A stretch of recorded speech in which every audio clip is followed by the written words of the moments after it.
with 475. Let me see where that puts us in the week. I was thinking it was going to be a Friday. 375 is a Friday, but 475 is not a Friday. So, no character corner yet.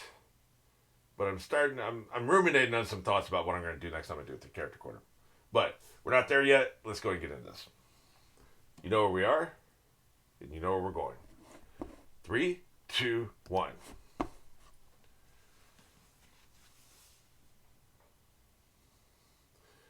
Okay, now. This is my regularly scheduled analysis. It looks like the big dude and Phoenix and that one guy, the swordsman who was fighting Mihawk. Those are the three that are hanging out with Whitebeard there. That are being those are the representation of his whole crew. That's right. Look at Luffy. He moved up. You're goddamn right. He moved up. He's finally there. It almost feels like maybe my fascination is I love board games. Maybe it feels like a board game. Oh, this is an old one. Yeah. They're going through the whole rigmarole, right? But it kind of looks like a board game. Like, you would have the little exaggerated animation, and you have the various places you can go, kind of like Clue or something like that, right? Maybe that's my fascination with this, because it kind of reminds me of that.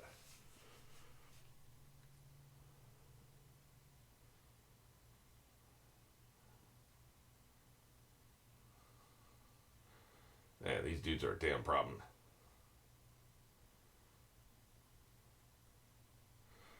What's a little confusing is supposedly he melted all the ice in the harbor, but Luffy's still running on ice. So I guess it wasn't all the ice. I assumed it was. He ordered you to melt all the ice, but I guess the target really was the ships, right? Go ahead and take out the ships. Take out some of the ice in the harbor, but not all of it.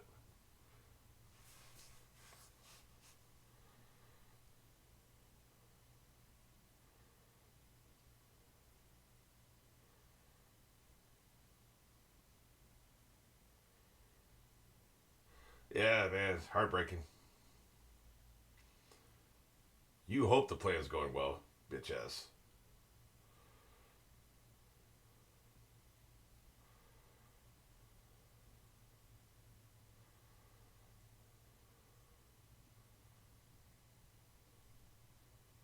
Wait,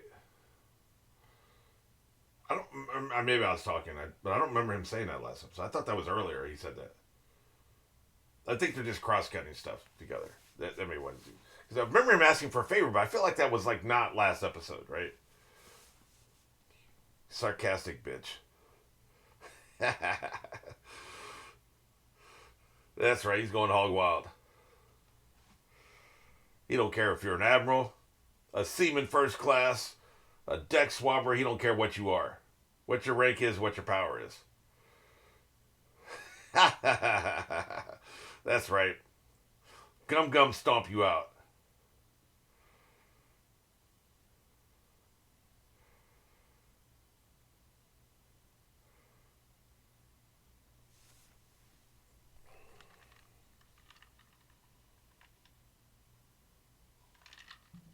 I just remember I'm pretty sure I caught the word execution in the last episode, but we didn't see an execution, so it wasn't really a spoiler, I guess.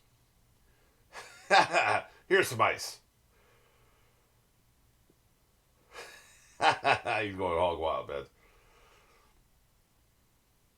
Openly, he's not going to covertly attack him. He's going to do it out in the open.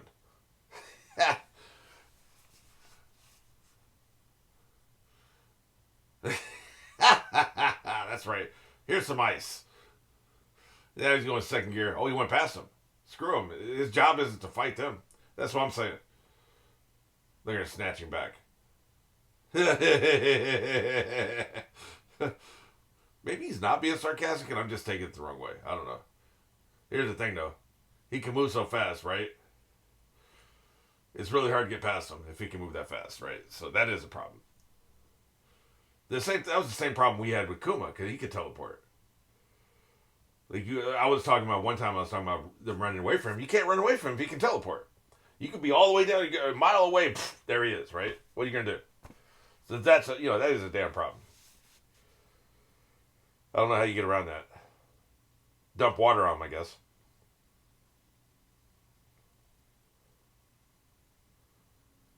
So, you gave the execution order about 6 times now. Are you going to do it or not? Guard's liking it.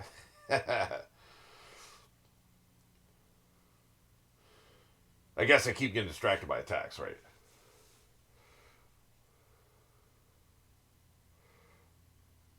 So it's cutting his head off like I thought, yeah.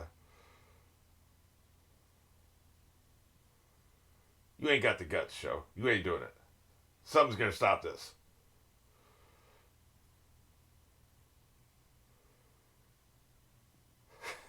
Is that Mihawk? It's hard to tell with the close-ups. Maybe it's just somebody kind of looks like him. Because I don't know why Mihawk could be shocked.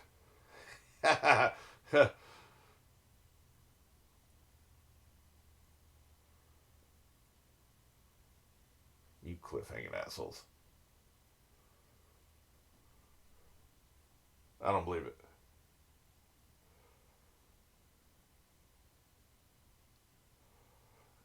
Right. They got wrecked. Somehow they got wrecked. That's the blood we saw. I was going to say, man. They had me go. Look, I was doubting myself. I'm not going to lie. I'm not going to hold you, man. I was doubting myself. I was like, did they do it? I was doubting myself. That's for damn sure.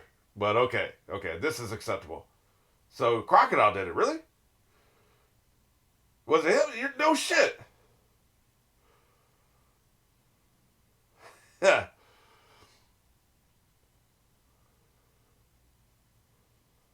He did it, huh? Nice. Hey, man. What's up, Phoenix?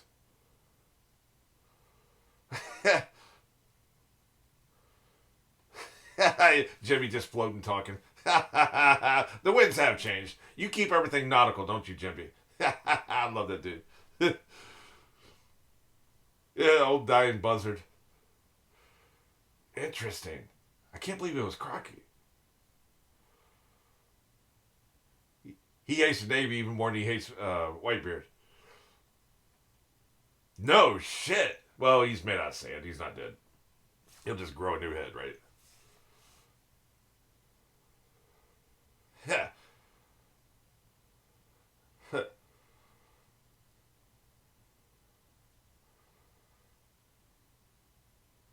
Yeah, I was gonna say, man. Pretty badass though. Anybody else, you would take his head off. Look, dude, I don't want to date you. Go away. He's a pick me. I just realized Da Flamingo's a pick me, man. Quit begging.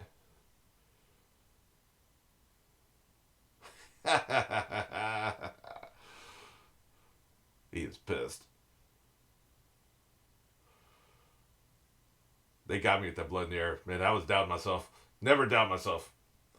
I should stick to my convictions, man. I don't. I just love Luffy's approach. I don't know what this is all about, but it's helpful. He doesn't know, and he doesn't. He's not going to try to find out either. That's the thing, right? As I record this, I posted that political video today where I was talking about One Piece politics. By the time you see this, that would be a month or two ago, right? But yeah, get out of my way. I was talking about how he doesn't care, right? There's very little he actually cares about. He'll perceive everything, and he will ask questions, and he'll stand up for people. And, if he sees oppression, he might do something about it. But he's not going to do a deep dive on any of this shit. He's not sitting around thinking about it. So much of what's happening here today, he will never understand. Like, Iron Body, that dude probably has an entire backstory, entire motivation. Luffy doesn't care. And after he knocks his ass out, he'll never think about this dude again. If he runs into him 200 episodes from now, he won't remember him, right? That's what I'm saying here, right? He kind of skates through life on the surface. It makes him such an interesting character.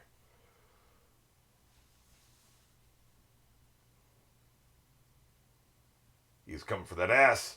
So is he. Shit, man. Tell you what, ice. You ever been pricked by a ice sickle? Those things, ice can be sharp as hell, man. Yeah, yeah, that's right. I didn't think we could count on you, dude. It's about time you step in, by the way. Where have you been for the last, 5 episodes, man? Luffy's been in danger, man. He has been in danger. That's right, kick his ass. She ain't done shit, man. She's been standing around holding her crank. Well, I love this dude. He's got a cool ass power, man. Very colorful. I'm into it.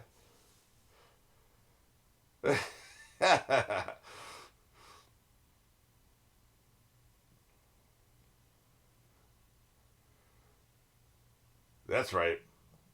Anybody else can fly? Yeah, thank you for the close up of snot. Thank you so much. This guy.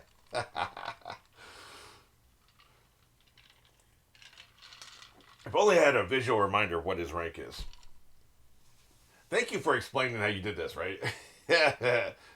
He made a wax figure of himself to be frozen, so it looks like he's still there.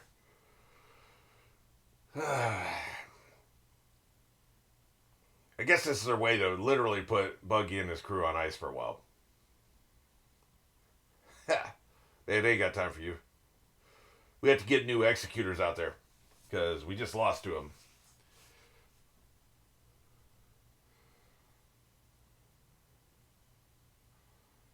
Oh, yeah. So this is the part of the harbor that's frozen with that boiling water.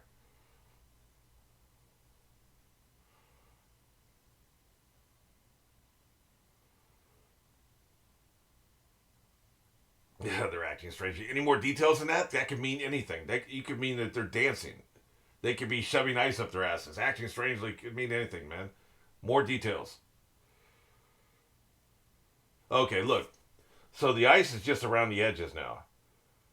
So was Luffy... I guess he's running along the edges? I mean, it looks like there's a path there. So I guess that's what he was doing. Man, we ain't seen him in a minute. And when he did, it wasn't good for him. He's in bad shape. They're close. They're very close.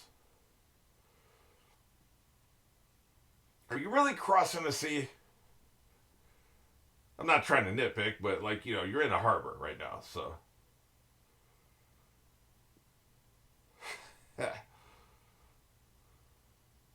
Hey, big boy, you want to get the hell out of the way? You're blocking the sun.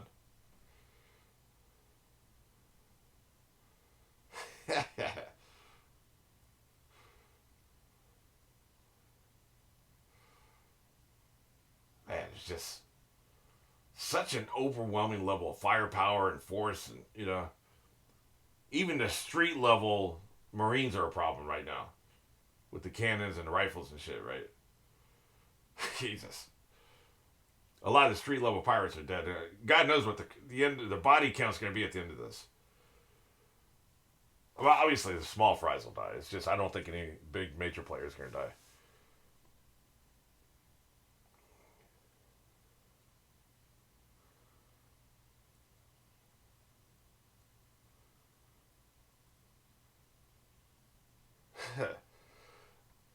I mean, I do think Whitebeard's going to die. He's already been mortally wounded, I believe. I mean, he'll probably drop heroically, do some kind of heroic sacrifice of some sort. Oh, here's another one. They got a ship in reserve? Shit. This is right on time. Who the hell is this? Is that the Straw Hat crew? Did they somehow reassemble, you know, behind our back when we weren't watching?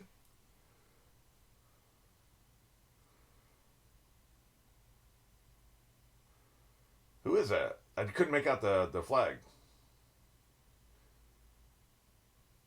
You guys are late, man.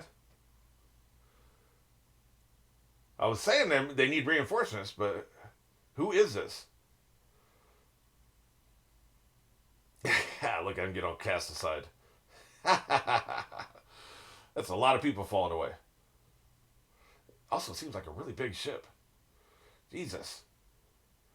Holy shit.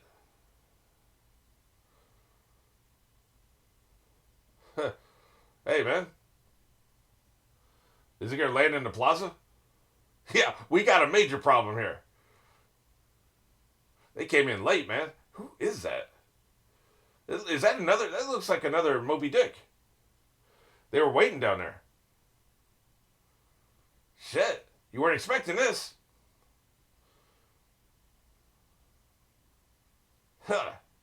All right. Good shit. I think the big dude back there with the tri-beard, or I guess two pieces of hair. I don't remember saying that was all of our ships. That's another Moby Dick, man. He had a backup plan. He must have had some way to signal them, right? Shit. But anyway, I assume that's his one with the really long beard or something. The big dude. Must be his ship. You didn't sink the Moby Dick. Lava Boy sank the Moby Dick, man. He shot lava up in there. What are you talking about sinking like we did that? Man, you lying. He just gonna lie to our face. Yeah, that's right.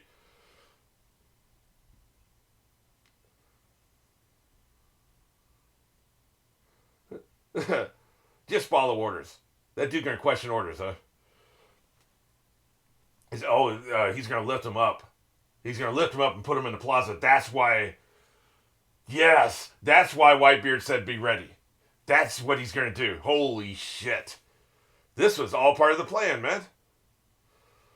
Holy shit! Look at him. Oh boy, it's on like Donkey Kong. Hell yeah. We're inside the walls now, bitch. That's right. Let's do this. Ha ha ha. Fresh reinforcements. We're inside the gates. Kind of like the Trojan horse situation. Ha, let's burn it down. Well, we can burn it to the ground later. Right now, we need to rescue Ace, right? Don't be too happy yet, dude.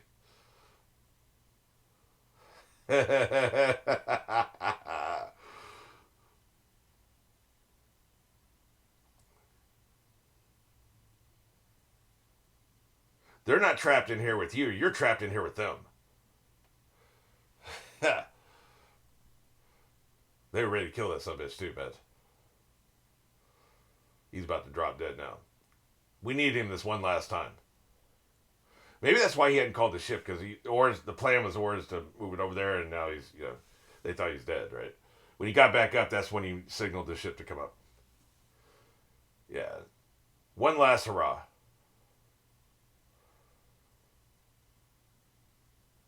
You can go now, Ors. I like that, man. He came back for one last shot.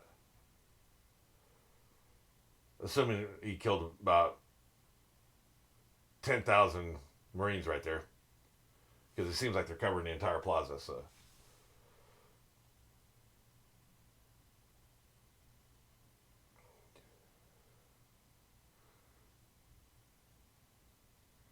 Like a boss. Like an effing boss. Let's go, man. What do you think, Gecko? He's not laughing anymore.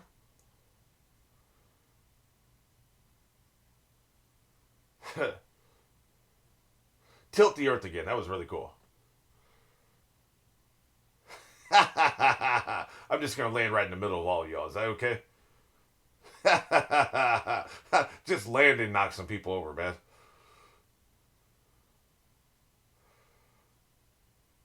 What are you, the narrator?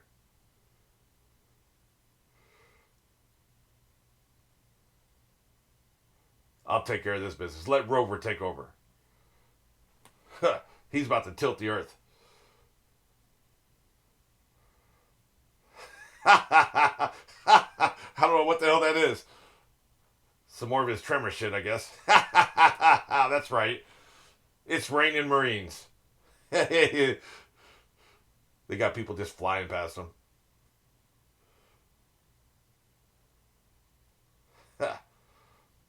Now you can come out, my sons.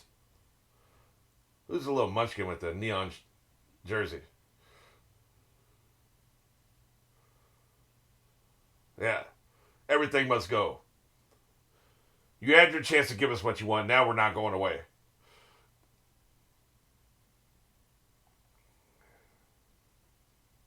You gonna make Garp do it?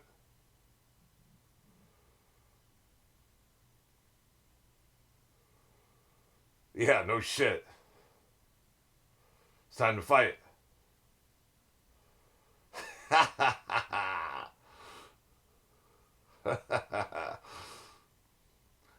Might be easier to run if you had both eyes open there, buddy. I assume he hurt his eye, right? So a couple episodes ago, you may have noticed there was like one of these was cut off really quick at the end. What happened was that I had to stop recording, and I started recording again to do like an addendum, just closing thoughts, and that file got corrupted. So we're gonna try to reproduce what I was saying there. Basically, what I was talking about was the Admiral Birdhead, Fleet Admiral, is a master strategist and a master tactician because, like, no plan survives contact with the enemy. And Mike Tyson has always said, everybody has a plan until they get hit, right? So I was kind of talking about that. I was talking about like how he's such a great tactician because there's things that's happening. That's where the magic is when it comes to these kind of people, right? These generals and stuff. You can set up all you want to ahead of time. Okay, we've had weeks to think about this. We're going to have all these pieces in place. We're going to do this at this time. When they do this, we'll do this. If that fails, we'll do this. Plan B, plan C, plan D, So the greatest generals are the ones that in the moment on the field, wait, we weren't expecting this. What do? Him and Whitebeard are both. We're seeing this with Whitebeard with this. He had a backup plan, right? They're master tacticians. And not everybody is, right? Can't think of the names off the top, but I've done studied a lot of war history, right? And you can have some of these generals that are great strategists. They have great plans going into the fight, but they get clowned on the field because they're not good tacticians. Or you can have ones that maybe they're not good at strategy, but they're really good tacticians, right? The Birdhead seems to be both, and Whitebeard seems to be both. This is pretty evenly matched when it comes to intellect and cunning, the way I'm seeing it, right? They both have backup plans. They both adjust on the fly, and they seem like when they get something unexpected, they can roll with the punches.